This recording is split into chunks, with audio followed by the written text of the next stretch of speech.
Shalom, ninakusalimu katika jina la Yesu Kristo, jina lipitalo majina yote. Tunaendelea na somo letu la kucheleweshwa. Tunapata somo hili kwa maisha ya Musa. Musa Mungu alimuita akiwa na miaka 40 na akajikuta anakimbia Misri baada ya kutoa siri yule Mwisraeli kwamba aliweza kuua. Kwa hiyo alipokimbia kaenda Midiani, na Midiani alikaa miaka 40. Anakuja kuona kijiti tena, anakuja kuona maono. Musa ana miaka 80.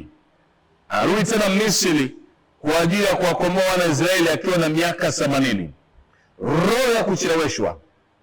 Lakini Musa naweza kupita jangwani na wana wa Israeli miaka 40.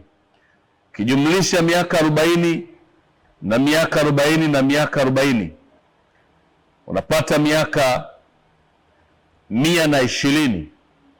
Lakini Musa akuingia Kanani. Kitabu cha Kumbukumbu la Torati 64 mstari wa 7, Musa alikuwa ni mtu wa miaka 120 alipokufa. Jicho lake alikupofuka, wala nguvu za mwili wake hazikupunguka.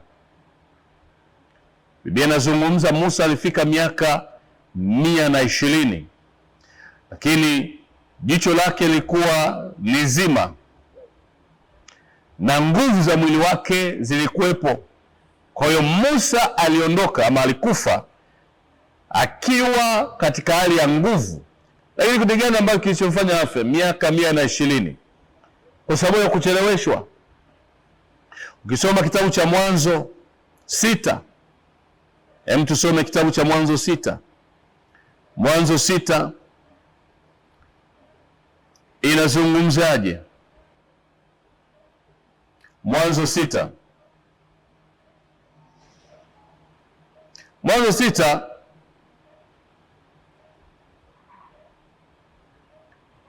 Biblia inazungumza hivi, mstari wa 3. Bwana akasema, roho yangu haitashindana na mwanadamu milele, kwa kuwa yeye naye ni mnyama, basi siku zake zitakuwa miaka 120. Roho ya kucheleweshwa. Anafika sehemu kacheleweshwa. Musa amefika miaka 120, na tunaona Mungu alisema mwanadamu miaka yake itakuwa 120. Kwa amefika sehemu ambayo kuna sheria inamkataza kwamba wewe ushafika miaka 120 unatakiwa usiwepo tena, kwa ajili ya kucheleweshwa. Musa aliondoka akiwa na miaka 120, lakini miaka ya 120 hii kuna miaka 40 ya kucheleweshwa. Kuna miaka tena mingine 40 ya jangwani ya kucheleweshwa. Wana wa Israeli safari yao ilikuwa ni safari ambayo haichukui hata mwezi mmoja. Ilichukua miaka 40. Kwa sababu gani? Kwa sababu wana wa Israeli walikuwa hawakuweza kumwelewa Mungu. Hawakuweza kusimama katika sheria za Mungu. Walikuwa ni watu wanaonung'unika, watu ambao wanaasi mbele za Mungu, watu ambao ni waovu, watu ambao wanamkosea Mungu. Kuna wakati mpaka ardhi ilikuwa inapasuka, watu wanaingia humo na ardhi zinajifunga, wanafia humo kwenye ardhi. Kwa nini? Kwa sababu ya kumkosea Mungu, ya kumkasilisha Mungu. Bado tunarudi pale pale kwamba tunacheleweshwa. Kwa nini? Kwa sababu ya kutokuwa na mahusiano mazuri na Mungu pia. Lakini pia tunacheleweshwa kwa sababu ya kukosa direction, ya kukosa mwongozo, ya kukosa kujua kitu gani ambacho unatakiwa usimame nacho. Unaweza ukawa unafanya biashara, lakini kumbe direction ya Mungu inasema wewe utafute kazi. Unaweza kuwa unafanya kazi, lakini kumbe direction ya Mungu inasema wewe ni mtumishi wangu. Kwa tunapokosa maono, tunapokosa direction, ndipo ambapo tunakosa mwelekeo, na tunapokosa mwelekeo kunakuwa na hali ya kucheleweshwa.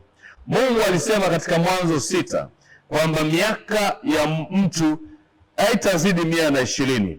Musa amecheleweshwa, amefika miaka 120. Sheria inamwambia kwamba huo ndio mwisho wa mwanadamu. Sheria inasema, neno linasema wewe umeshafika ule umri wa Mungu alishatamka kwamba mwisho miaka 120.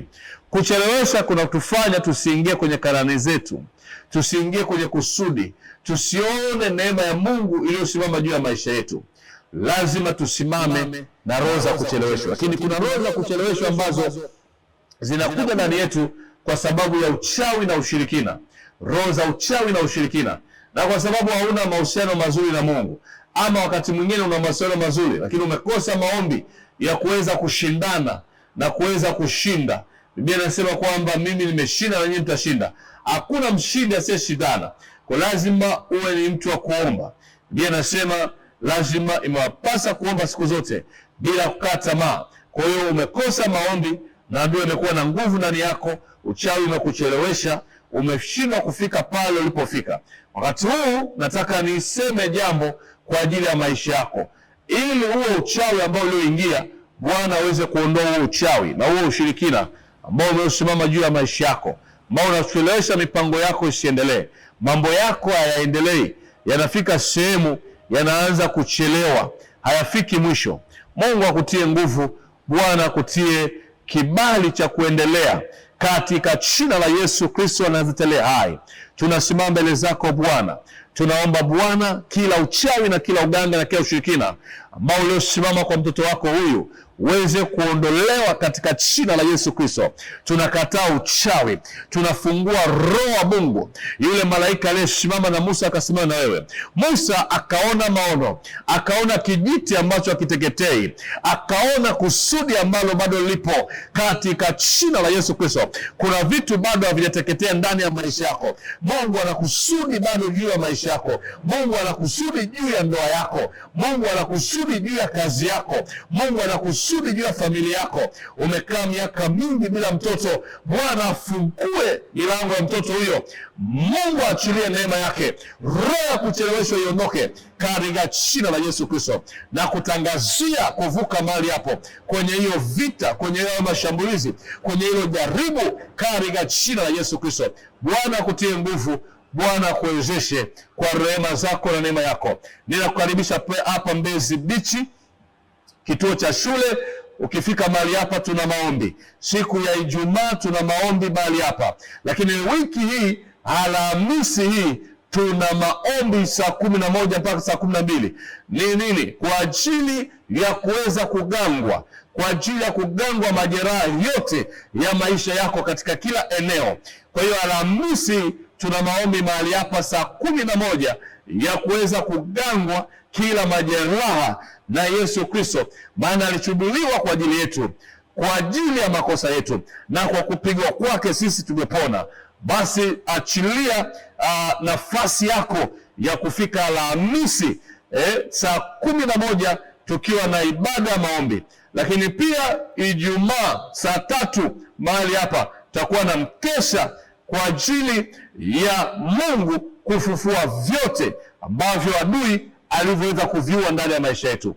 Bwana Yesu akubariki, na Mungu aliye hai afanye kazi ndani yako kupitia Roho Mtakatifu, aseme na wewe na kukuponya na kufungua katika damu ya Yesu. Amen.